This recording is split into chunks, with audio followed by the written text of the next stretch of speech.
Ah, être digital nomade, pouvoir travailler les pieds dans le sable en sirotant un cocktail depuis une noix de coco. Ça paraît cool et ça l'est, mais il y a des aspects négatifs, des choses qui me saoulent personnellement en nomadisme après 5 ans de nomadisme. J'avais déjà fait une vidéo comme ça il y a 3 ans, en 2019, c'était une première vidéo YouTube et je pense qu'il est temps de faire une mise à jour par rapport à tout ce que j'ai vécu en tant que nomade. Je te dis tout sans fil dans cette vidéo, c'est parti.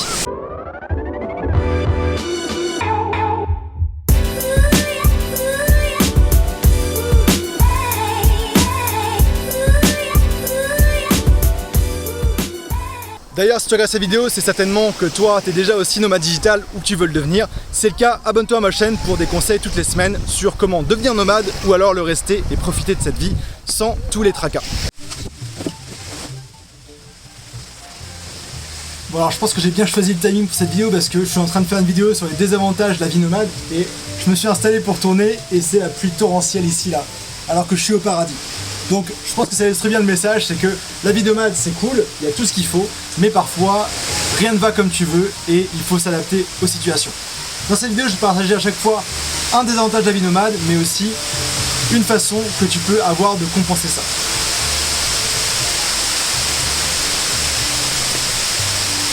J'aurais dû changer d'endroit pour faire la suite de la vidéo parce qu'il pleuvait beaucoup trop. C'est parti pour les différents points qui me saoulent en nomadisme et comment les surmonter. Le premier, la solitude. Ça c'est une peur de la plupart des personnes qui veulent devenir nomades, c'est j'ai peur d'être seul. Et pour moi, ça fait partie du truc. Parfois, tu vas avoir envie de voyager quelque part où t'as personne, aucun ami qui veut venir ou qui a prévu d'y aller. Et toi, t'as vraiment envie d'y aller et t'y vas. Et pour moi, les nomades qui voyagent jamais tout seuls dans des nouvelles destinations, ils ratent une bonne partie des intérêts du nomadisme. Qui pour moi, le voyage tout seul, c'est le meilleur truc de développement personnel que tu puisses faire. Parce que tu pars quelque part où tu connais personne, tu sais pas comment ça marche, tu dois te débrouiller et compter juste sur toi. Donc c'est hyper intéressant. Et concrètement, comment est-ce que je fais pour surmonter ça? J'ai fait une vidéo complète là-dessus, je te mettrai le lien en haut à droite normalement. Mais par rapport à ça, c'est d'abord d'être à l'aise avec le fait d'être tout seul. Être à l'aise avec le fait d'aller manger au restaurant tout seul. Être à l'aise avec le fait d'aller au cinéma tout seul, de voyager tout seul, de dépendre juste de toi. C'est le truc le plus puissant que tu puisses faire pour prendre confiance en toi. Ensuite, c'est de comprendre aussi que c'est à toi d'aller vers les autres et de créer des opportunités de connexion. Par exemple, c'est à toi d'aller dans des endroits nomades où il y a une bonne communauté. Tu vois encore, il pleut, ça montre que tout n'est pas parfait, encore moins la météo, même au paradis. Donc c'est à toi de prendre le contrôle, d'aller dans des activités, de rencontrer des nomades, d'aller dans des cafés, coworking et de prendre contact avec ces personnes-là. C'est aussi à toi d'aller faire des activités comme par exemple, je sais pas, aller prendre des cours de salsa pour apprendre cette danse sociale, d'aller faire des activités que tu ferais normalement là où tu habites, des cours de sport, des cours de peu importe, mais de toi aller vers les autres. C'est toi qui es en contrôle de ce qui va se passer et pas l'inverse. Et donc tout dépend de toi. J'ai dû encore changer d'endroit, ça y est, cette fois je bouge plus. Une chose qui peut être pesant aussi en tant que nomade, c'est d'être un petit peu à contre-courant de tout le monde. Tes amis sont peut-être en train de se marier, d'avoir des enfants, pendant que toi, tu es en train de faire la full moon toutes les semaines en vivant ta meilleure vie. Peut-être que vous avez des aspirations différentes dans la vie et c'est ok, mais il y a tout ce décalage social, ce décalage horaire aussi qui peut être un peu pesant si tu travailles avec des clients ou si tu as une famille qui est loin de toi. Et peut-être que ton entourage te comprend peut-être même pas non plus et tu te sens un petit peu seul. Bien sûr, tu vas te faire des amis nomades, etc. Mais tu as l'impression d'être à contre-courant.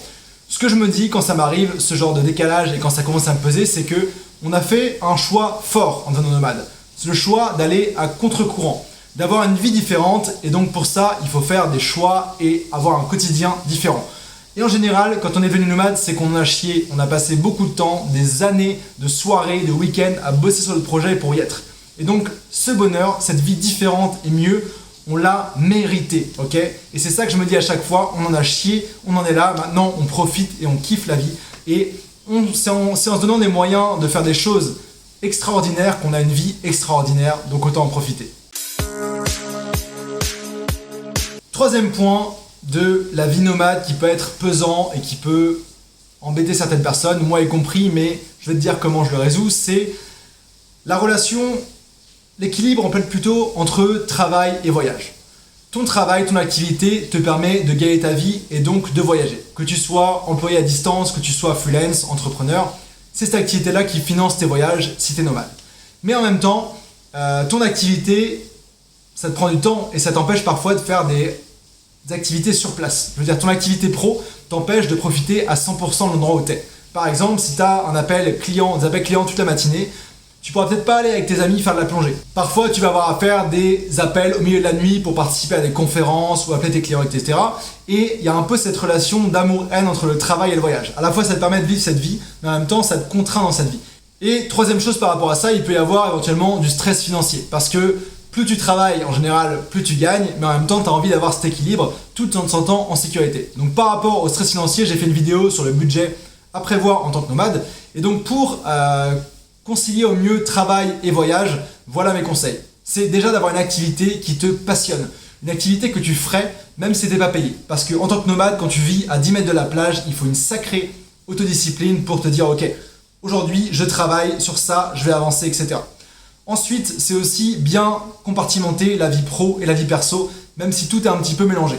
Et donc c'est d'avoir des règles. Par exemple, moi je sais que après 18h en général, je débranche tout, je travaille plus. Le week-end, je ne travaille pas. C'est d'avoir ces règles-là qui te permettent d'avoir cet équilibre-là. Et de pouvoir déplacer, par exemple, si tu te dis, bah ok, je reprends l'exemple de plonger, si tu veux aller plonger jeudi matin, peut-être que tu vas travailler à la place samedi matin ou samedi après-midi. C'est à toi de créer ton calendrier et voir comment ça fonctionne. Mais essaie de trouver un équilibre qui marche pour toi par rapport à ça. Également, d'avoir un budget, te dire, ok, tous les mois, je m'autorise à dépenser tant pour telle chose, ça va t'enlever tout stress financier. Et puis aussi, avoir des économies de côté. Avoir 6 mois d'économie courante. Moi, j'estime qu'être nomade, c'est des dépenses entre 1500 et 2000 euros par mois. Donc, j'ai une réserve de sécurité disponible en cash tout de suite de l'équivalent de 6 mois de ça. Okay, et donc, dès que j'ai besoin, ou si je dois avancer une caution ou autre, je pioche là-dedans et je remets dedans dès que c'est bon. Et au moins, ça permettra de souffler un petit peu si jamais il t'arrive quelque chose. Un point qui peut être un petit peu déroutant aussi, c'est qu'en tant que nomade, on a beau changer d'endroit tous les mois, tous les 2 mois, tous les quelques mois. Dès qu'on change de lieu, on change de routine. Et ça peut être de changer de lieu, par exemple, c'est déménager d'hôtel. Ça peut être de changer de pays, etc. Et dès qu'on change d'endroit, nos routines ont tendance à disparaître et il faut recréer ces routines, etc. Et donc par rapport à ça, moi mon conseil, et je l'ai appliqué moi-même au fur et à mesure des années, j'ai amélioré ça, c'est de créer des routines, des habitudes qui ne changent pas, peu importe où tu es, que tu vas adapter. Par exemple, de mon côté, le matin, je me lève, je me douche froide, je vais ensuite marcher. Si je suis à côté d'un parc, je vais dans un parc. Si je suis à côté d'une plage, je vais à la plage, je vais marcher, je médite. Ensuite, je fais un petit peu de journaling, je décide ce que je vais faire dans la journée, je rappelle mes objectifs, etc. Après, un café et au boulot. Tu vois, le matin, c'est assez clair et peu importe si je suis en ville, à la campagne, à la plage, tout ça, ça fonctionne. Le soir, pareil, et moi je sais que tu vois, par exemple, pour mettre à mon travail, dès que mon ordinateur est sur mon stand, dès que je bois un café avec ma musique de concentration, je suis efficace et c'est parti. C'est d'avoir ce genre de routine-là qui te suivent, peu importe où tu es. Pareil pour le sport, j'ai fait une vidéo qui sortira bientôt là-dessus aussi, sur le sport, comment garder des habitudes de sport, peu importe quand tu voyages, et peu importe où tu voyages, et donc c'est ça le secret. Avoir des routines qui s'adaptent et qui voyagent avec toi, et pas avoir à chaque fois à tout réinventer. Si, je sais pas, tu vas à la salle de muscu, eh bien te dire, ok, moi je vais à la salle de muscu le midi, et peu importe où tu es dans le monde, tu vas à la salle de midi le muscu. Pas de discussion à avoir par rapport à ça. Ensuite, un point qui revient souvent, et sur lequel j'ai fait aussi une vidéo dédiée, c'est les relations amoureuses en tant que nomade. Donc ça, c'est sûr que c'est un point majeur que beaucoup de personnes vont expérimenter ou vont avoir peur s'ils ne sont pas nomades. C'est comment est-ce que, si je suis célibataire, trouver quelqu'un pour mettre en couple de nomades. Donc déjà, les meilleures options pour ça, c'est soit de devenir nomade ensemble, je pense que ça soude un couple comme rien au monde, et ça peut être aussi sinon de trouver quelqu'un qui est nomade et se mettre en couple.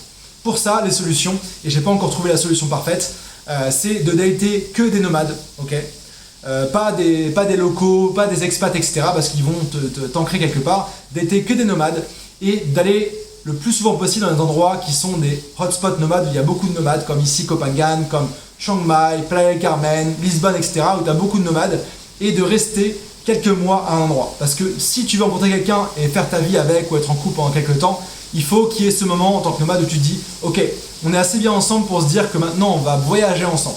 Et donc c'est ça. Et encore une fois, je t'invite à regarder ma vidéo complète sur le sujet. Je mettrai le lien en haut à droite de cette vidéo. Ensuite, un point qui va souvent aussi, c'est ok, mais est-ce que je vais pas abîmer ma relation avec ma famille, mes amis, parce que je vais les voir moins souvent. Et ça, c'est une idée reçue parce que de mon côté, depuis que je suis nomade, certes, je les vois peut-être moins souvent, mais le temps que je passe avec mes amis, ma famille, il est de bien meilleure qualité. Dès que je rentre chez mes parents, par exemple, j'y passe quelques semaines et je suis chez eux avec eux. Et je passe plus de temps avec mes parents comme ça que des amis qui habitent à 1 ou 2 km de leurs parents qui vont chez eux tous les dimanches midi par exemple. Parce que je suis sur place, c'est toujours un événement quand je reviens et ça c'est très cool. J'ai jamais autant vu mes parents que depuis que je suis nomade. Ça paraît fou, mais c'est comme ça. Pareil, je vais aller voir mes sœurs, je vais aller chez elles, dormir chez elles une semaine et on va passer beaucoup de temps ensemble de qualité. Et un point qui est vraiment excellent aussi, c'est que tes amis, ta famille, ils peuvent te rejoindre dans tes voyages. Par exemple, j'ai des amis qui m'ont rejoint pendant mon voyage à Lisbonne. Là, il y a mes parents qui viennent 3 semaines en Thaïlande. Et ça va te créer des souvenirs qui sont incroyables et que tu n'aurais pas pu faire si tu étais sédentaire. Un autre point qui revient souvent aussi, c'est le fait, la peur d'avoir un manque, de ne pas avoir un appartement à soi, des meubles et des affaires, etc. Moi, si tu le sais, si tu le sais pas, j'ai juste mon sac à dos de voyage avec lequel je voyage qui est comme ça. Il est un peu plus grand quand il est rempli. J'ai ça, j'ai une valise chez mes parents avec des papiers et des trucs comme ça. J'ai 2 trompettes, une guitare et c'est tout. J'ai rien d'autre. Il y a des gens, ça les effraie de se dire mais t'as juste ça, comment tu fais, etc. Déjà, c'est travailler sur ta peur du manque. De petit à petit devenir de plus en plus minimaliste. C'est très bon aussi pour le mental et l'espace mental. Je t'invite à regarder les vidéos sur le minimalisme, comment le devenir et les bienfaits que ça procure. Mais concrètement, par rapport à ça, moi ça ne me manque pas du tout d'avoir un appartement. Au contraire, ce serait pour moi un poids. Parce que toutes les choses que tu as, des meubles, etc., ça prend un petit coin dans ta tête et ça t'étouffe petit à petit. En tout cas, c'est mon point de vue. Et moi, de mon côté, j'ai beau avoir peu de choses. Dès que j'arrive dans un nouvel Airbnb, un appart meublé, un hôtel, un bungalow, etc., je déballe mon sac et en 5 minutes, je suis chez moi. J'ai mis mon Chromecast sur ma télé, je mets une petite musique. J'installe mon bureau, mon ordi. Je pends mes vêtements, etc. Et je suis directement chez moi.